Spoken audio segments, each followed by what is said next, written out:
only.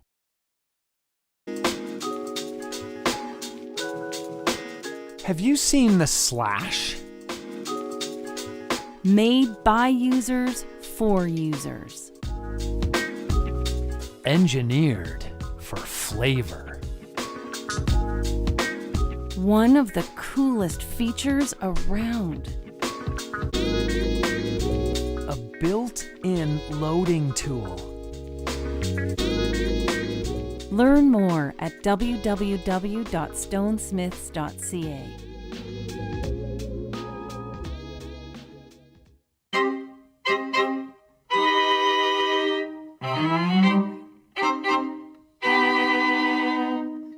This is the Business of Cannabis, a joint venture between the Green Generation Co.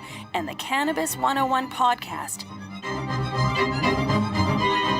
Bringing you the latest bud, biz, buzz.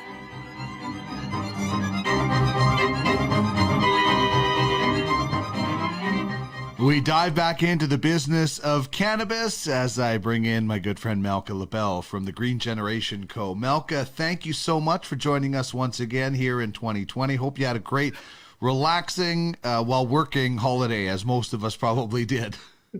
Yeah. I'm such a junkie for the work, but I really enjoyed some time with the family. We started watching all the holiday movies again, so that was fun. Home Alone, that never gets old. No doubt. Yeah, there's always those classics that you can throw on at any point during the holiday season, and it makes it a lot of fun. And the business world continues to churn things out as we look towards a new year and many new opportunities. And let's start talking about the year of 2021. And you're talking about it as kind of the year of the micro and the year of the craft grower, where maybe they really stand out a little bit more. Yeah, so I mean, this is something I'm extremely excited about because the idea did not come out from me.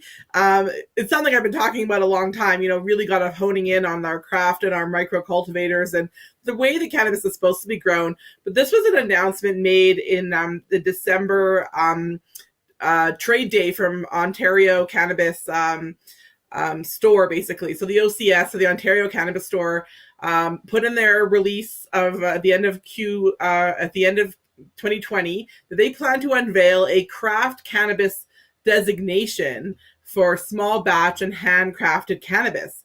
Expected to unveil Q1 of 2021, so right away here. So this is really exciting because, I mean, as you and I both know, there has been a ton of supply on the market. So available product, particularly with new stores coming online. But there's been kind of this, people want the craft stuff, but it's sort of hard to find, hard to get, and not really well understood what that means. So here, the Ontario Cannabis Store is putting in a definition that what that is, and which is fantastic. It's a hang dried, so it's the cannabis plants are hung to dry as opposed to using drying or dryer technology or methods. They also talk about it being hand trimmed. So there's lots of trimming equipment out there that's a big, makes things faster and, automatic. But the fact that products are hand trimmed, from a good using perspective or user's perspective, you can tell when a product has been trimmed properly or not. So this is fantastic that they're highlighting that. And the hand package, cannabis packaging is a huge boon in the industry that we've talked about a lot. It's one of the ones I'm near and dear to my heart, and hopefully we'll get a lot better with some of the stuff that's coming on the market in terms of sustainability. But right now we're seeing, the packaging killing the plant, literally. So I like that they're using this hand packaging designation as part of the craft cannabis, definition, and super excited to see what this is going to bring forward. They also talk about the size and the footprint, about how much cannabis can be produced to give it that definition, which is way bigger than just a micro. So I want to, shout out to all of the LPs that are standard cultivators that are going with the larger amount of growth, but they're doing it in the small batch way. So that's good. Those are going to be included in this as well. We're going to see, lots of these amazing strains that people really flock towards because they are that super high quality. They could be rare. They could be hard to find or not really seen in Canada yet. So I'm super stoked about what this is going to mean for the growth of the industry and how really we're going to get to flourish around these with the way it should be done in small batches and with the care and hand attention that has been done for a long time. Yeah, and it really is that there's been a lot made about corporations getting involved in cannabis, and some people don't like it. But if you thought legalization was going to happen without corporations, then they were extremely naive. But there is room for both, and there's a lot of people that might be saying, "That's a great idea. I'd like to get into that. How do I do it?" Yeah, so there's a couple of great ways. I mean, there's a lot of companies that are focusing on finding other smaller micro cultivators or craft growers and doing the processing and packaging for them. So a great example, we already see in BC with the Shelter brand and some other brands like that. But here we have Make It Micro. So this is a group that I'm a part of, I'm going to say, that is founded out of the BC Craft Farmers Co-op. And this is a way to to get a micro cultivation license, sort of with the least amount of capital up front. So the concept is that this site allows you to sort of walk through the process and understand what's involved with becoming a micro cultivator, and also connect with the vendors and the partners that have scaled down their product and services to really be for that small footprint. So the 600 kilogram annual grow and the 200 square meter size. And there's a few different options for facilities. You can do greenhouse, you can do indoor. And this is really geared towards people that were either ACMPR growers or MMAR growers, or just really want to get into the business of cannabis, but aren't sure where to start. And starting small with a micro cultivation business with Health Canada, this is meant to lower those hurdles, create working with people that have already done it before, and can really help you put the pieces together to create your own type of grow system and operation that you want on your land. So not putting you in a place, but doing it on your own land that you own. And then going out to the financing partners that I've lined up. So these are all people that I've already been working with. And they're going to basically help you build that package and do like a leasing option, just like you would a mortgage on a home. So similar kind of concept. This allows those barriers to come down so people can create a microcultivation business, even if they don't have a massive business background or a ton of corporate experience. This allows you to be a farmer and make it yourself. And that's the whole point of Make It Micro. I love the idea of being able to do that on your own existing land. If somebody, is looking for something else to do, a second career, and they have that space, it's perfect. If you as you mentioned, for different farmers that want to branch out. So I really think that's a huge benefit and a huge draw for a lot of people, that they don't have to, they might not have to go out and purchase something that, that could be adding an extra cost to that. Exactly. So that was the whole concept behind that, and anyone could check it out. And we're just so excited to see some of the new craft stuff come on the market. And this is a great way if you've got strains, if you've got seeds. The only time you can bring a new strain or a new cultivar into the legal cannabis space in Canada is when you get your license. So either a micro license or any one of the licenses, that's the only time. So if you're onto something that has a unique strain that's really awesome, this is the time and place to do it. And now is the time, with the year of the 2021 being the year of the craft and micro cultivator. Awesome. That is, that's just a great lead topic that we have, and a great lead into 2021 as well, with some terrific optimism. So I really appreciate that. Let's get on to change makers now, and tell us about Capital Now Cannabis. Yeah, so I was mentioning before, I've been on the hunt of, different kinds of investors or equity partners for a lot of my clients for the last 2 years. That's what I've been doing. And, what's really cool is that some companies that have sort of been sitting on the sidelines watching what's happening in the industry and seeing where they could fit. This is one example. So this kind of company, some people are familiar with it, it's called a factoring solution. So what that means is that they essentially help with cash flow. So if you already have an existing cannabis business, if you're a cultivator or a processor, or you have a retail license and you're selling directly to the boards like the AGLC or BC or even Ontario, and it's a cash flow situation. So you're selling all of your product at the same time to one buyer. And then you're in limbo until you get paid for that product. It could be anywhere from 2 weeks, I've heard, that as the best case scenario, to 90 days, or more. You just sometimes don't know how that's going to lay out. So this is a group that's offering, basically financing on those receivables and on those invoices. And it's a very much a standard way of financing and exists in the real world or the rest of the world in many places, particularly with heavy equipment or people that are working on capital projects, either for cities or governments or really in the oil and gas industries, where we've seen a lot of this already. So it is very familiar to people in Alberta. But it's not bad debt. So that's the other thing is people think that, well, they're just collecting on bad debt. I'm like, no, the debt is still good. You're still waiting for it, but you just may have to wait a while because it's the terms that are set out. So these guys will work with you. And through my partnership with them, like we're going to work with the cannabis companies to make sure that they understand how this all works, that it's very easy for them to work with them on an ongoing basis, whether they have one invoice or multiple. And I just thought that this group really took a look at what's going on in the industry and figured out a way to make their product and service fit within this, within the needs that are out there. And that's something that I thought was super impressive. The other funny thing about this is when I first heard about this, it was in regards to oil and gas stuff. And in April of this year, so April of 2020, and I literally put these people's logo on my pitch deck back then before they were even doing it for cannabis. It's almost like I planted a seed in somebody's brain or they did it in their own. And at the same time, and then it really didn't come to fruition until much more recently. So that's the part that's cool about this, is that everyone's sort of thinking in the same way, and it's putting their brains together and not being competitive around these kinds of things, but really opening up the trend, what everyone's thinking at the same time, the transparency around it. So that's what I think is super cool about them as a change maker, is that we were all on different pages, but at the same time, we came together to find a solution that works. And now is really the time to unveil it. So that's the cool part about Capital Now Cannabis. And you can get to them through me. So reach out. All right. So how do people get a hold of you to reach out and get some more information? So you can go to my website, thegreengencompany.com, and contact us. Every contact button on that page works. You can also reach me directly at malka@greengencompany.com, or through LinkedIn or Twitter, Instagram. All of our handles eventually lead to me, like is on the page there. So that's a great way to find me right now. Right.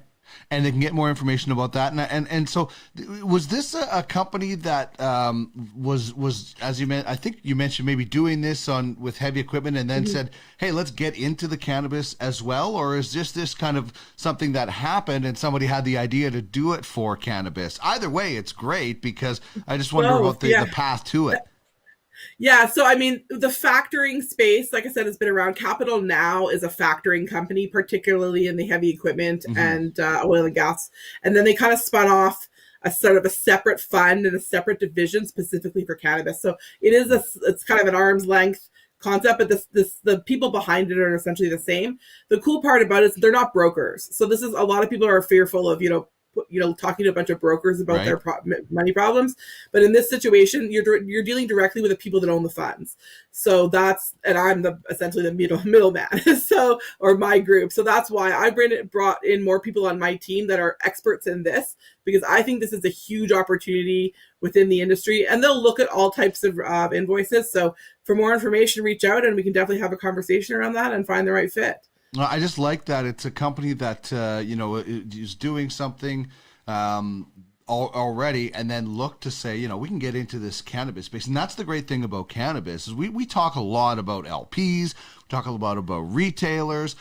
Sometimes we forget about all the outer layer of work and businesses involved in the cannabis industry that are, maybe not producing any kind of cannabis, but helping support the industry. And that's how it's going to grow. And more mainstream companies or non-cannabis companies maybe kind of getting involved in it. I just think that's great symmetry that I think we're going to see a lot more often as we go. Definitely. And that's what I say to people, like, well, what do I have to learn to get in the cannabis space, or and I'm like, don't learn anything. Like, come with your own experience and we'll figure out how what you do can pivot and work in the cannabis space. And that's essentially what I've been doing for 2 years, is find people that have strengths in other areas and bring those into this industry, because it's cruel. It's just a blank slate and there's so much opportunity. Yeah, indeed. All right, let's get into what it means to be green. And literally, we're talking about the Green Book. Tell us about Green Book. So Green Book is my own invention. Again, I'm all about the plugging today, I guess. I got a lot of my own projects on my brain, but they really interweave together, and it's a lot about helping new cannabis producers or new, I call them cannapreneurs. This is for the cannapreneur. So that's really any business or person that wants to get into the cannabis space. The Green Book is for them. So what is the Green Book? Well, it starts with a story. So in some cases, the stories that we've talked about have really originated on this show. The stories of producers, of cultivars, of different people that have come to the cannabis industry and the path that they took to get here. And starting with their story, this is a place where they can find the resources to help grow their business. So examples of that are facts and data. So everything from the news sources that are out there that are, specifically looking at cannabis stories, some of the analysis, some of the data behind it. So I'm working with several different groups that are building data sets for continuous information, leading up to essentially a dashboard so that a producer or there's a retailer version can come and look at this information and be able to glean instant analysis for what they need for decision making in their day. So for example, a retail store might come to this and look at the Green Book pages around what are the trending brands. So what are the brands or the cultivars that people are pulling off the shelves in other places, and how to get more information about that, for example. The pricing. So pricing is kind of a black hole of information. You're not really sure it's coming from the boards in the middle, but really there's retail stores get the choices of how they price things, and there's a bit of room there. So sometimes knowing what's competitive in their area would be helpful for them, as two examples of the kind of information, as well as all these other ancillary services that we talked about, whether it be Capital Now Cannabis or really anyone has the opportunity to be an advertiser on this in the Green Book, kind of like almost like a Yellow Pages in some way. It's the Green Pages. So this is a place where it will be an evergreen set of information online. So it's not a physical book. It's going to be a digital version that's business focused to help new cannapreneurs and businesses in the industry get all the information they need so they can start their day and go into their business with the full set of information that they need to run it.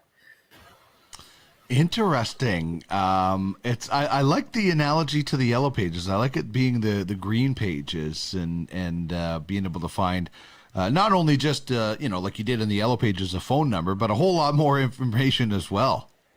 Yeah, so like the three different analogies that I put together to create this concept was, yes, kind of like the Yellow Pages, and then it's a directory for people and information in the space. Number two, it's kind of like a black book, like for cars, where you find out what is the value of things based on the information that precedes it. So there's a bit of that component where you'll be able to find the value of certain either cultivars or brands or strains or other products based on historical information around it that's real and not made up, basically. And the other one is, it's kind of like a bit of like Facebook in the sense that it's bringing people together. So there's a community aspect. There's finding out what people's, why they got into the industry, like what's their true story, and not just to make a business, but, as we've heard some interesting ones. So those were the three sort of, things that inspired me to put this together. And I'm right now in the launch phase with the accelerator program and raising some funds to, make it even bigger and reach more people as we go. So super excited. And anyone that wants to vote on either the logo. So we're right now I'm tallying up the votes for who likes the logo, and as well as if anyone wants to see a beta test, I'll be also doing those in the next couple of weeks. So you can also reach me through my regular website at malka@greengencompany.com or greengencompany.com to sign up for a beta test and see what it's all about. Very awesome. As I voted, I like the logo on the left that's on the screen, the open Green Book. So you have my vote for that one, and I'm really excited to see this fully rolling out at some point. I think it's a great one-stop shop for any cannabis, anybody in the cannabis industry, really. Yeah, and it will be open to people that are not in as well, as on a subscription basis. So if you're not a contributing member, you can also just subscribe and just find out more information and see what's going on all the time. That's part of it as well. Awesome stuff. You can find out more information at www.greengencompany.com. Malka, thanks so much for joining me on the first edition of the Business of Cannabis in 2021. And here's to many more great successful ones as we go. Thanks so much. We'll talk next week.